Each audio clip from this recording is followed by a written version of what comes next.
لقبيلة جهينة رموز ووجوه، بل هم في مقدمة رموز الوطن، مشرفين للوطن. هنا الشيخ بن وصل المغنين الليلة يضيء مناسبة اجتماعية وطنية، حفل زفاف الشاب محمد مسعود المرواني ابن غنيم المرواني. حياك الله يا شيخ، حياك الله يا شيخ،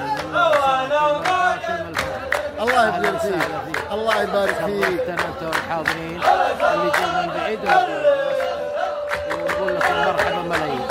والله الشرف لي، والحضور هنا حقيقة هو حضور وطني بقدر ما هو اجتماعي، بقدر ما هو تواصل، ويتوج وتتأكد قيمة هذا الحضور أنه لقبيلة جهينة ومن رجال ورموز الوطن. أنت لست من رموز جهينة فقط بل من رموز الوطن. والله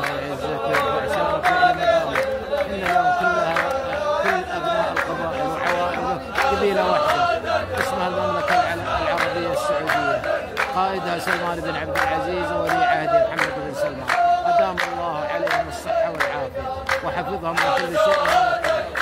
ورحم الله المؤسس الذي جعل هذا الوطن لا كما يقال قبيلة واحدة بل أسرة واحدة في بيت واحد. نعم، جمع شتات هذا الوطن بعد ما كانت قبائل متناحرة متنافرة يطغى عليها السلب والنهب والجهل، واليوم بفضل الله ثم بفضل مؤسس هذه البلاد الملك عبد العزيز بن عبد الرحمن طيب الله ثراه توحدت من شرقها إلى جنوبها من غربها إلى شمالها، وأصبح اسمها المملكة العربية السعودية قبيلة واحدة تجمعنا عقيدة واحدة ولسان واحد، ونعيش فوق أرض واحدة وتحت سماء واحدة. دائما إن شاء الله نديم الأمن والأمان على وطننا المعتاد، وأنت والمواطنين والقيادة جميعا في خير وصحة وعافية وأمن وأمان وازدهار.